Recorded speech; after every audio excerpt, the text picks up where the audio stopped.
It started with 5 words she could not finish.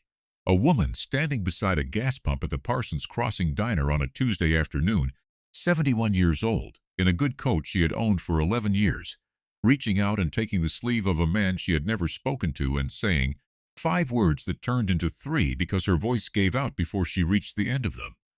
"Don't let him come." She stopped. She pressed her lips together, and she looked at the ground, and she breathed in through her nose the way a person breathes when they are holding something in place by force of will and the force is almost gone. The man she had taken hold of was Tuck Malone. He was 55 years old, and he was the president of the Red River Valley chapter of the Hells Angels, and he had been about to ride to Memphis, and he had been thinking about Memphis, and he had not been thinking about anything else. He stopped thinking about Memphis.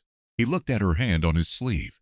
He looked at her face, at the coat with the careful mend on the right pocket she thought no one could see, at the white hair set the way it was always set, at the expression of a woman who has been holding something alone for a very long time and has reached the specific moment where alone is no longer a choice she is making but a condition she cannot escape. She looked up at him. Her eyes were dry. She was not a woman who cried easily. She had not cried in 14 months. He covered her hand with his, and he waited. She said the last 2 words. Come back, what those words meant, and who they were about, and what Tuck Malone did with them in the 6 weeks that followed, that is the story. It begins on a Tuesday in October, and it ends on a Tuesday in November, and between those 2 Tuesdays, 47 men stood on Prospect Hill Road in Batesville, Arkansas without being asked.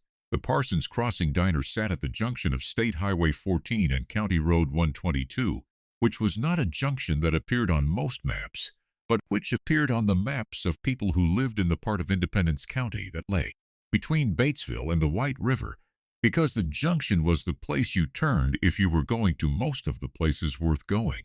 The diner had been there since 1988 and had the particular quality of a place that has been useful to people for long enough that the usefulness has become architectural. You could see it in the layout, the wide counter that accommodated the working men who came in before 5:30, the window booths that caught the afternoon light for the people who needed somewhere warm to wait.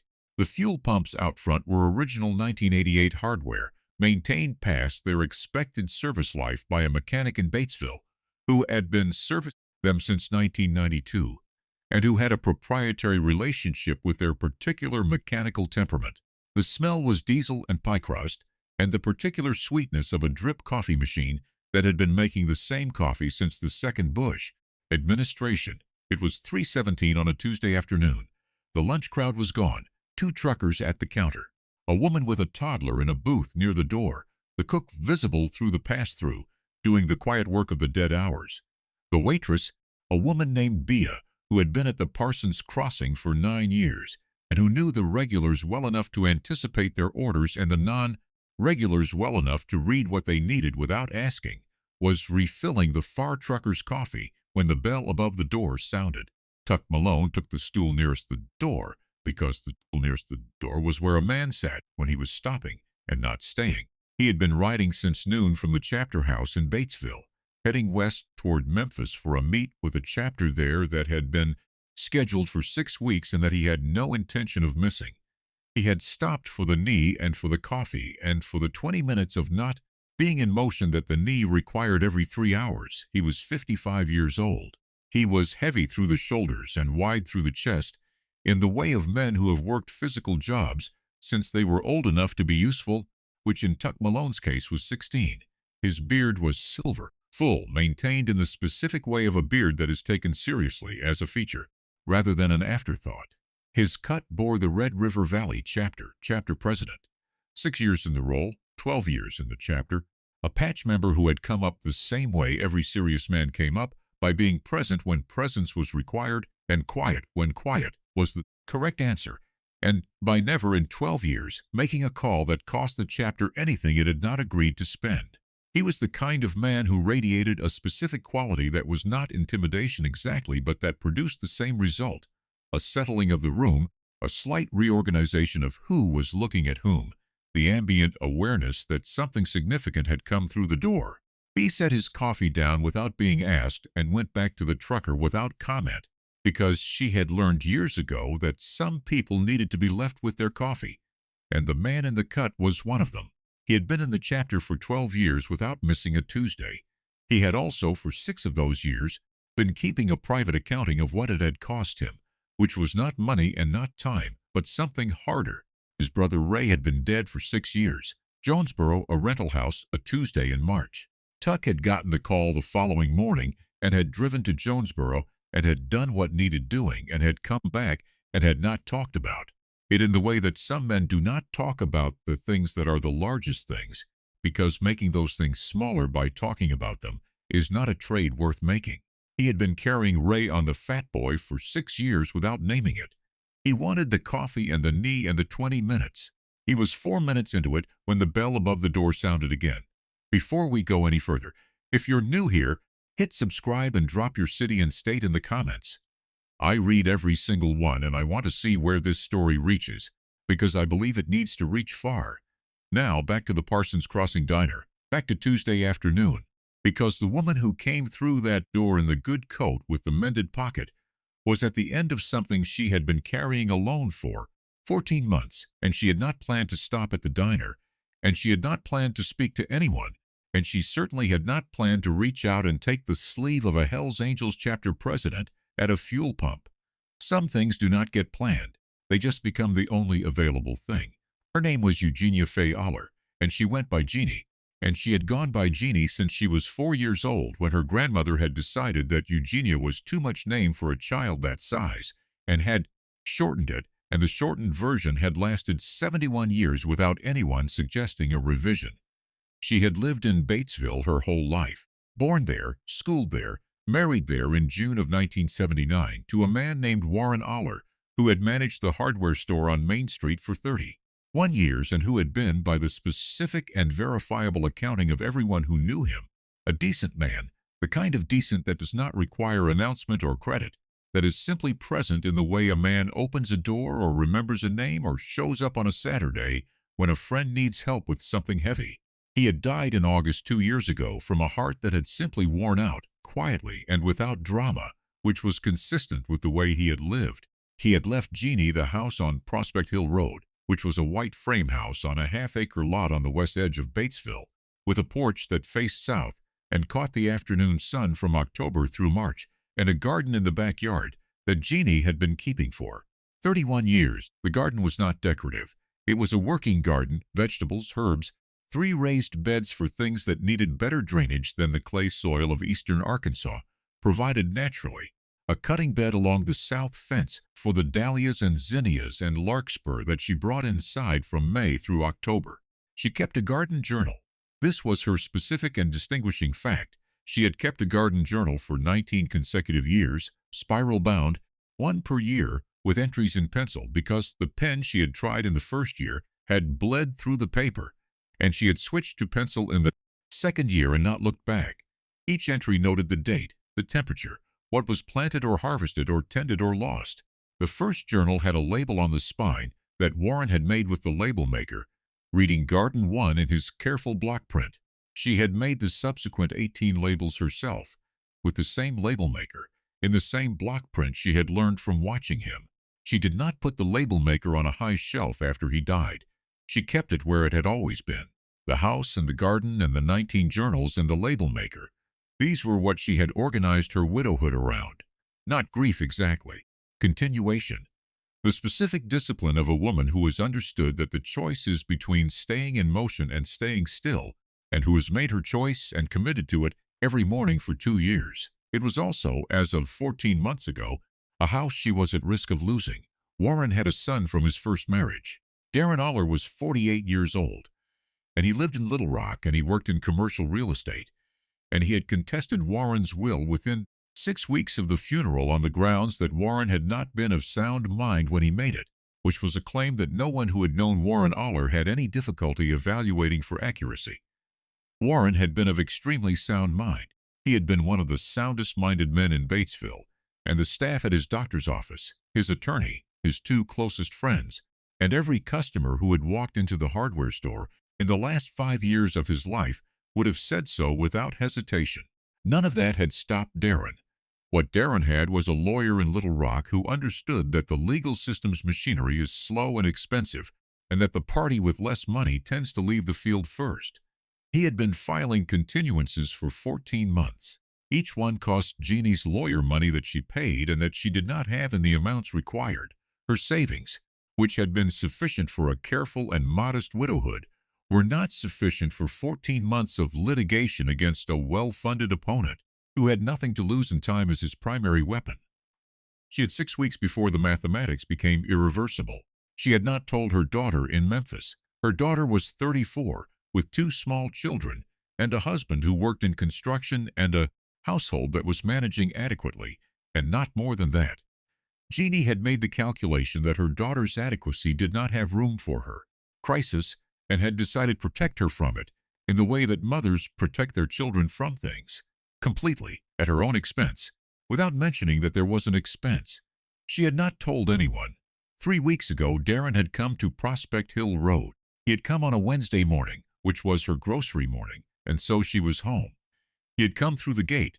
She had heard the gate, which had a specific sound she knew, and he had walked through the garden the way a man walks through a space he already considers his own, and he had stood in the middle of it and looked at the beds and the south fence and the cutting garden, and he had said, in the reasonable voice he used for everything, "You're going to want to decide what you're taking. The house is going to sell. Better to start thinking about it now." Then he had walked back through the gate and gotten in his car. He had stood in the garden to say it. Jeannie had stood on the back porch and watched him walk out, and she had not said anything, because there was nothing to say that would have mattered, and because the garden was behind her, and she had turned so she was not looking at it while he spoke. She had been at the Parsons Crossing Diner because her lawyer's office was 2 miles north, and she had been to sign a document that she did not fully understand and that had cost her $400 in fees, and that her lawyer had described as necessary, which was the word her lawyer used for things that were expensive and difficult to explain. She had pulled in to use the restroom. She had not planned to stop.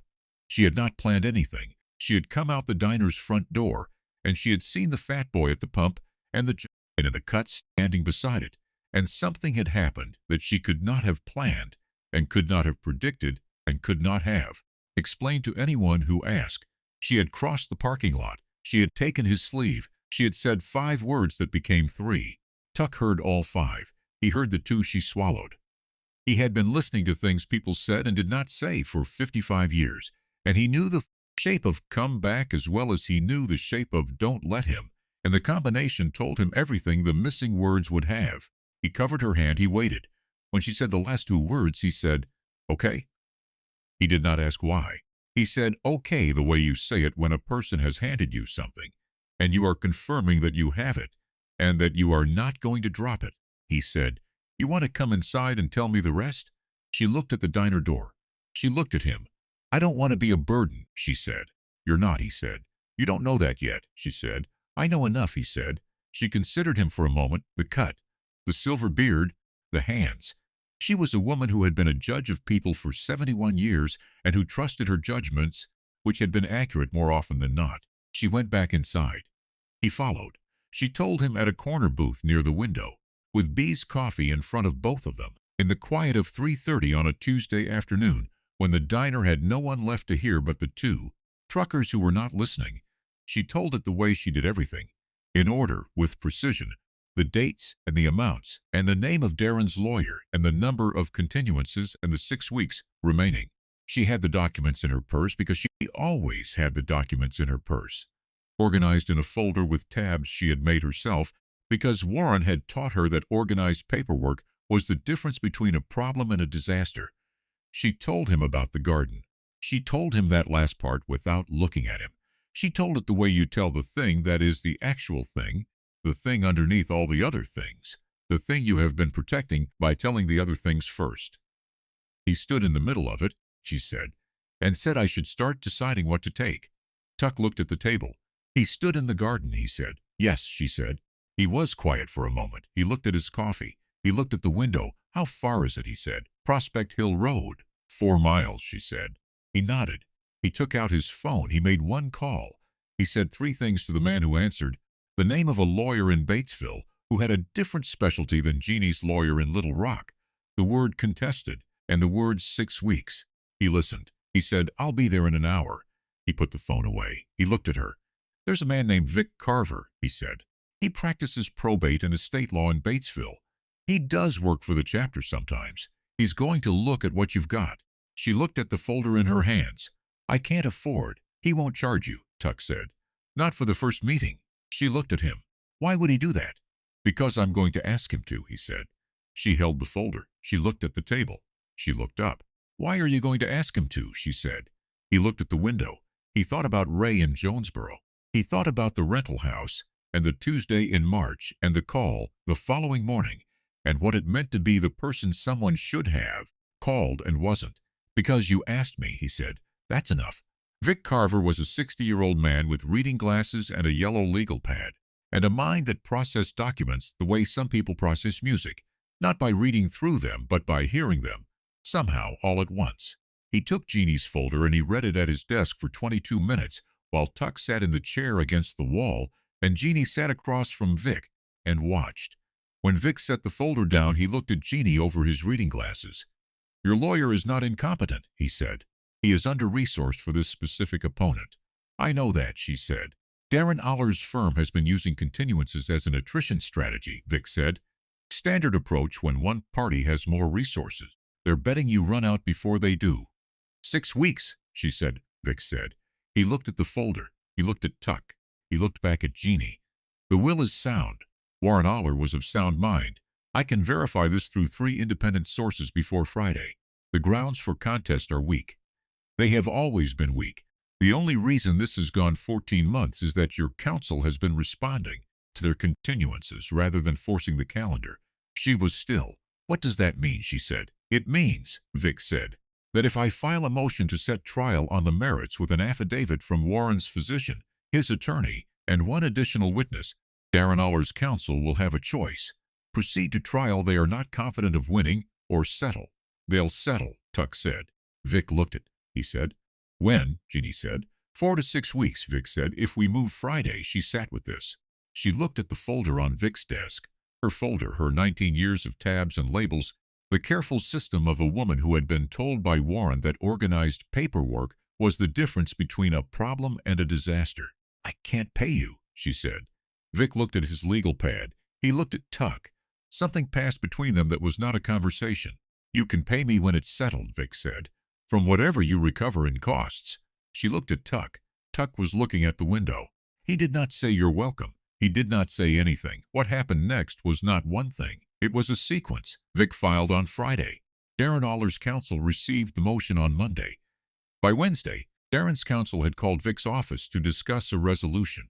The conversation, which Vic described to Jeannie as brief and unpleasant, in the way of conversations in which one party has run out of leverage, lasted 11 minutes. But Darren Oller had not called off the approach. He came to Prospect Hill Road on a Saturday morning in November, 3 weeks after the diner, 2 weeks after Vic's filing, in the way that men like Darren come when they are losing by legal means and are not yet ready to admit it. Not to negotiate, but to reassert, to stand in the space again, to make the point that the space was still available to be stood in. He came through the gate at 9:17 on a Saturday morning. He found 47 motorcycles parked along Prospect Hill Road.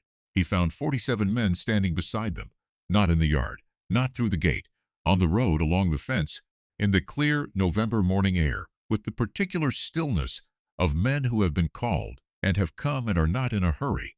Tuck Malone was at the gate, not blocking it, standing beside it the way a man stands beside something when he is not claiming it but is available to be noticed by anyone approaching it. Darren Oller stopped on the walk. He looked at the road. He looked at 47 men in cuts who were not looking at him with hostility, not moving, not speaking, looking at him the way a landscape looks at a person, completely without offering anything to respond to. He looked at Tuck. Tuck said nothing. He did not need to say anything.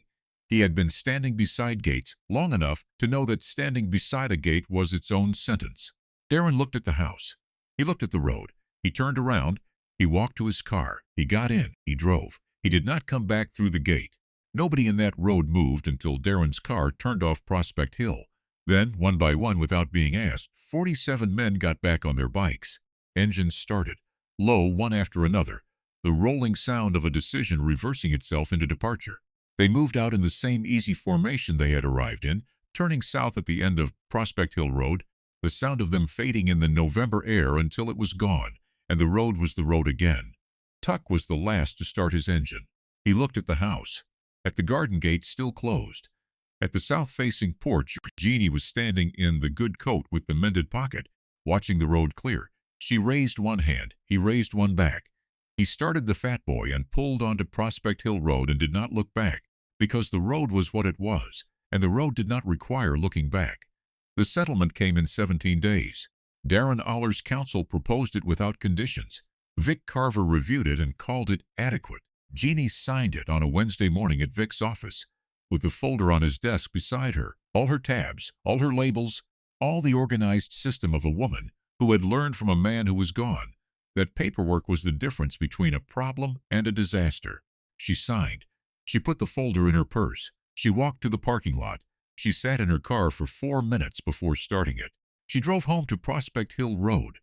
She went through the gate with the specific sound she knew, and she walked to the back garden, and she stood in it in the November cold, in the dormant beds and the bare south fence where the larkspur would come up in April, and she stood in the place where Darren had stood and said what he said, and she let the cold air settle around her. Then she went inside. She got the label maker from the shelf. She made a label for the 19th Journal's spine, the one she had filled in the 14 months of the litigation, entries thin and infrequent, and sometimes only a date, but present broken. The record kept even when keeping it was all there was to do. She pressed the label onto the spine. She put the label maker back on the shelf. She put the journal on the shelf beside the other 18. She made coffee. She called her daughter in Memphis and talked for an hour. Tuck Malone made it to the Memphis chapter meeting a week late. He called ahead. They waited because that was the kind of call you waited for, the kind made by someone who needed to finish one thing before he could be present for the next.